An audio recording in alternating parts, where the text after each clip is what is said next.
Bismillahirrahmanirrahim. Assalamualaikum warahmatullahi wabarakatuh. Saudaraku pemirsa Maskis TV dimanapun Anda berada, Alhamdulillahirrabbilalamin, kita dapat berjumpa kembali dalam program pilihan Mari Belajar Tahsin. Bersyukur sekali kepada Allah Subhanahu wa Ta'ala sampai saat ini masih melimpahkan rahmatnya kepada kita semua. Terbukti kita masih dapat berjumpa kembali untuk sama-sama belajar mempelajari ilmu-ilmu tentang tahsin, yang mana pada kesempatan kali ini kita telah sampai pada tema hukum idgham. Baiklah saudara pemirsa, segera kita ikuti bersama kajian tahsin pada kesempatan kali ini yang akan dijelaskan oleh beliau Ustadz Usman. Dari kami Maskis TV mengucapkan selamat mengikuti. Bismillahirrahmanirrahim. Assalamualaikum warahmatullahi wabarakatuh. Alhamdulillahirabbil alamin wa bihi nasta'inu ala umuri dunya waddin. Asyhadu an la ilaha illallah wahdahu la syarikalah wa asyhadu anna Muhammadan abduhu wa rasuluhu la nabiyya ba'dah. Amma ba'd. Para pemirsa Maskis TV yang dirahmati Allah, alhamdulillah pada kesempatan hari ini kita bisa bertemu lagi di dalam rangka kita istiqomah untuk belajar sedikit demi sedikit tentang ilmu-ilmu tahsin. Bagaimana kita memperbaiki bacaan kita berangkat dari pembahasan bab demi bab tentang tajwid, yang mana ketika kita mempelajari tajwid maka kita akan mengetahui sebetulnya bagaimana membaca Al-Quran dengan benar. Dalam pembahasan yang lalu telah banyak kita bahas tentang hukum mim sukun, nun sukun, hukum qalqalah dan sebagainya. Pada kali ini kita sampai pada pembahasan tentang hukum idgham. Sebelum kita lanjutkan hukum idgham, perlu kita ketahui bahwa idgham di sini lain daripada idgham yang sudah kita bahas. Kalau di dalam hukum nun sukun atau tanwin itu ada idgham bi gunnah, ada idgham bila gunnah. Kalau di hukum mim sukun itu ada idgham mimi. Maka pada pembahasan kali ini lain dari hukum-hukum idgham itu, yaitu khusus idgham. Idgham di sini mencakup secara umum, yaitu dibagi ke dalam 3 bagian. Yang pertama adalah idgham mutamathilain, yang kedua idgham mutajanisain, yang ketiga idgham mutaqaribain. Ya. Mari kita bahas satu persatu tentang idgham ini, yang mana nanti ada salah satu dari idgham yang bertepatan sama dengan idgham di dalam hukum mim sukun, yaitu hukum idgham mimi. Ya. Yang pertama yaitu idgham mutamathilain. Apa idgham mutamathilain itu? Idgham artinya memasukkan, mutamathilan itu 2 hal yang sama, yang semisal. Mutamathilain yang semisal, baik makhrajnya maupun sifatnya. Kalau kita sudah melalui pembahasan pada awal-awal dulu, ada makharijul huruf, ada sifat-sifat huruf, maka mutamathilan di sini adalah 2 hal yang sama makhraj dan sama sifatnya. Jadi otomatis kalau kita membahas 2 huruf yang bertemu sama makhraj dan sama sifatnya, berarti 2 huruf itu sama, yaitu sama hurufnya gitu ya. Misalnya ba dengan ba,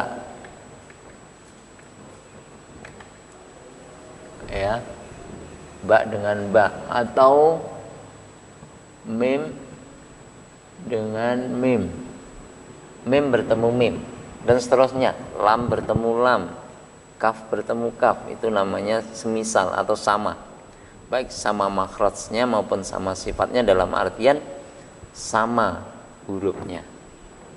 Maka dalam pembahasan di hukum mim sukun ada mutamathilan ini sama dengan idgham mimi. Apa sebabnya mimi? Karena mim bertemu dengan mim. Itu gitu ya. Kalau mutamathilain ini mencakup secara umum semua huruf hijaiyah ya. Jadi dua huruf yang sama, bukan hanya mim saja, tetapi ba juga boleh, kaf juga boleh, lam juga boleh dan sebagainya. Itu masuk dalam mutamathilain. Artinya apabila ada dua huruf yang bertemu, yang sama sifatnya dan sama makhrajnya, maka masuk ke mutamathilain. Misalnya ba bertemu ba ya. A'udzubillahi minasyaitonirrajim. Faqul nadrib bi'asakal hajar. Nadrib bi. Nadrib ya, nadrib itu ba sukun bertemu dengan ba bi'asaka. Ya. Jadi nadrib bi'asaka itu ba bertemu ba. Ba sukun bertemu ba namanya mutamathilain. Ya, jadi harus bisa membedakan ya antara mutamathilain dan mimi. Kalau mimi itu hanya mim bertemu mim saja. Tapi kalau mutamathilain itu bukan hanya mim saja. Jadi semua huruf hijaiyah yang sama, kebetulan bertemunya ini dua huruf yang sama, itu diartikan sebagai sama makhraj dan sama sifatnya. Wadrib lahum madrib bi'asakal hajar. Atau misalnya lam bertemu lam, balla'anahumullah ya, balla'anahumullah. Di sini ada catatan, apabila yang bertemu adalah kebetulan adalah huruf qalqalah yang kita bahas pada pertemuan yang lalu, maka sifat qalqalahnya ini otomatis hilang. Ya, karena apa? Karena ba selanjutnya ini adalah ba hidup. Ya. Jadi ba bertemu ba, sifat qalqalahnya hilang. Atau misalnya qaf bertemu qaf, sifat qalqalahnya juga hilang. Pokoknya semua huruf kelima huruf qalqalah itu apabila terjadi mutamathilain, maka sifat qalqalahnya otomatis hilang. Gitu ya. Itu idgham mutamathilain. Yang kedua adalah idgham mutajanisain. Kalau mutamathilain itu semisal, mutajanisain ini yang sejenis. Tajanisain sejenis. Ya, idgham masih sama memasukkan mutajanisain sejenis. Huruf-huruf yang sejenis apa? Sejenis itu maksudnya sama makhrajnya tetapi berbeda sifatnya. Ya.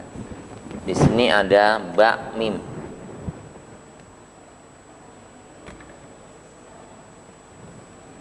Kemudian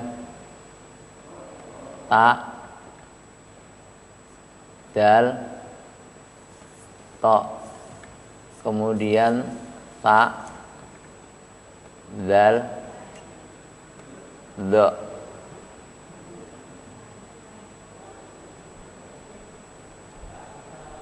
Ini ya, ba mim, fa, dal, do. Ini fa, dal, ta. Ini ta ya, bukan fa ya. Ta, dal, to, fa, dal, do. Ini adalah dua huruf yang sama makhrajnya tetapi berbeda sifatnya. Apabila misalnya ba bertemu dengan mim, atau ta bertemu dal, dal bertemu to, atau fa bertemu dal bertemu do, dan sebagainya. Pokoknya huruf yang bertemu itu adalah sejenis. Sejenis itu maksudnya sifatnya sama, sifatnya berbeda tetapi makhrajnya sama. Ta, dal, to. Ini adalah makhraj dari ujung lidah bertemu dengan pangkal gigi seri. Ya, ta, dal, to. Kemudian fa, dal, do. Ini adalah ujung lidah bertemu dengan ujung gigi seri atas. Atau ba mim, ini adalah dua huruf yang sama-sama berasal dari bibir, asyafatain. Tetapi dua huruf ini mempunyai sifat yang berbeda. Tetapi dal, ta, dal, to ini berbeda sifatnya. Fa, dal, da ini mempunyai sifat yang berbeda-beda. Itu yang namanya mutajanisain. Nah, apabila ada huruf yang sejenis seperti ini, ya, ta, dal, ta, fa, dal, da, ba, mim, ya, saling bertemu, itu masuk dalam hukum idgham mutajanisain. Ya. Misalnya contoh, ya, ba ketemu mim, fi ma'zili ya bunayya arkam ma'ana, arkab ma'ana, ya, arkab, baknya ini sukun, kemudian mimnya hidup, maka sifat baknya ini otomatis hilang, masuk ke mim, arkam ma'ana, gitu ya.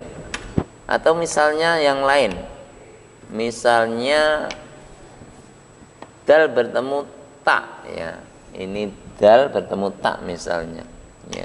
Wa in uttum, kebetulan dal merupakan salah satu dari qalqalah, maka sifat qalqalahnya di situ juga lebur, hilang. Wa in uttum, tidak boleh udtum, ya, karena apa? Karena tak di sini nanti tak hidup disertai dengan tasdid atau saddah, ya, maka otomatis sifat dalnya yang sukun ini hilang. Wa in uttum udna, ya, itu di surah Yunus ayat 89, nanti bisa dibuka. Atau contoh yang lain, misalnya tak bertemu dal, ya, kebalikannya, qala qad ujibat da'watukuma, ini di surah Al-Maidah ayat 28, nanti bisa dilihat, ya. Di situ taknya langsung masuk ke dal, ya, tak bertemu dal, kalau tadi dal bertemu tak, dan seterusnya, sa, dal, dha juga begitu, ba dan mim juga begitu. Itu masuk dalam kategori idgham mutajanisain yang sejenis. Kemudian pembahasan yang ketiga, para pemirsa sekalian, idgham mutaqaribain. Kalau mutamathilain semisal, mutajanisain sejenis, mutaqaribain ini dari asal kata qoroba yuqoribu qoribun, artinya dekat. Idgham memasukkan mutaqaribain yang berdekatan, dua hal yang berdekatan. Nah, yang berdekatan ini apa? Berdekatan, baik berdekatan makhrajnya atau berdekatan sifatnya, boleh kedua-duanya.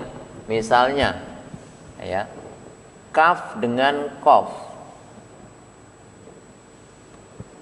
kaf, ya, dengan qaf, ini letak makhrajnya, ya, sangat dekat sekali, hanya beda tipis di atas dan di bawah, pangkal lidah bagian bawah dan bagian atas, kaf dan qaf itu, ya.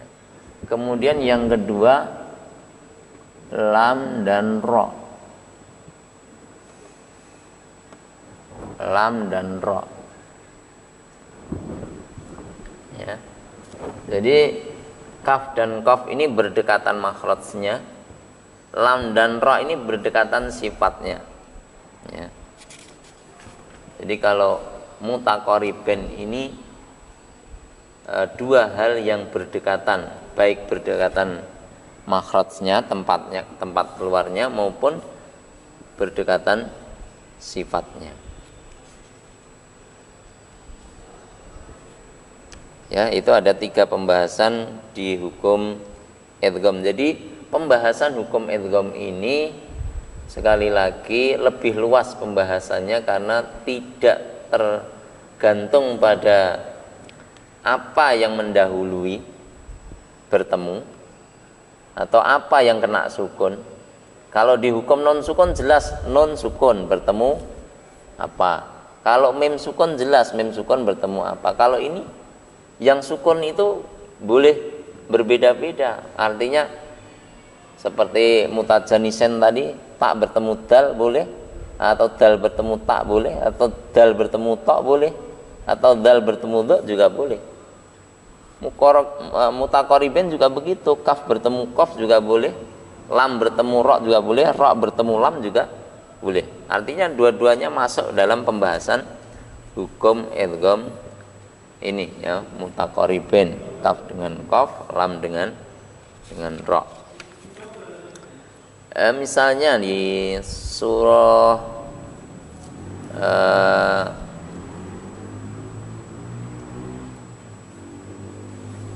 Al-Mu'minun ya, Al-Mu'minun ayat 93. Qur rabbi imma turiyanni ma yu'adun. Qur rabbi, kul rabbi ya, di sini tulisannya kul rabbi.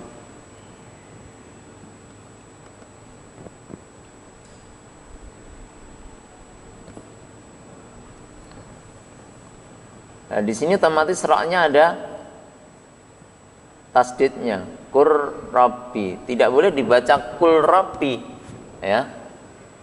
Ini tidak boleh dibaca kul rabbi, tetapi kur rabbi ya. Lam bertemu rok. Kur rabbi imma turiyanni ma yu'adun ya. Itu atau di kaf bertemu kofnya di surah Al-Mursalat ayat 20. Alam nahlukum, kaf bertemu kaf, kaf bertemu kaf. Alam nahlukum ya, sifat qalqalahnya kaf juga hilang otomatis, masuk ke huruf kaf. Alam nahlukum mimma mahin. Itu ya.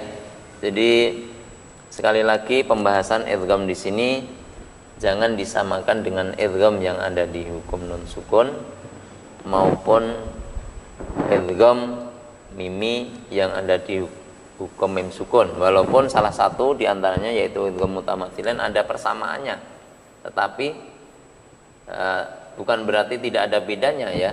Kalau mutamatsilain, kalau mimi itu pasti mutamatsilan, tetapi kalau mutamatsilan belum tentu mimi, karena mutamatsilan itu mencakup semua huruf jaya. Kalau mimi mencakup hanya huruf mim saja, hanya khusus mim sukun bertemu dengan mim. Saya kira sampai di sini pembahasan hukum idgham. Yang perlu diperhatikan di sini adalah ketiga hukum idgham ini, baik mutamatsilain, mutajanisain maupun mutaqaribain, ini adalah pembahasan hukum idgham secara umum ya, tidak khusus seperti di hukum nun sukun atau di mim sukun. Mudah-mudahan dengan sedikit demi sedikit kita mempelajari hukum-hukum ilmu tajwid ya, kita sedikit demi sedikit mengadakan perbaikan untuk memperbaiki bacaan qiraah kita.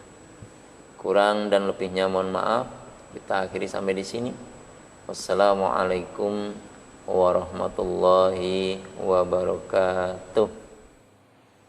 Baiklah saudaraku pemirsa, demikian tadi telah kita ikuti bersama kajian hari ini yang sudah dijelaskan oleh beliau Ustadz Usman tentang pelajaran tahsin, yakni dalam tema hukum idgham. Nah, dan akhirnya sampai di sini perjumpaan kita. Semoga memberikan manfaat bagi kita semua dan semoga kita dapat memahami apa yang telah disampaikan. Dan akhirnya sampai jumpa di sesi selanjutnya. Wabillahi taufiq wal hidayah. Wassalamualaikum warahmatullahi wabarakatuh.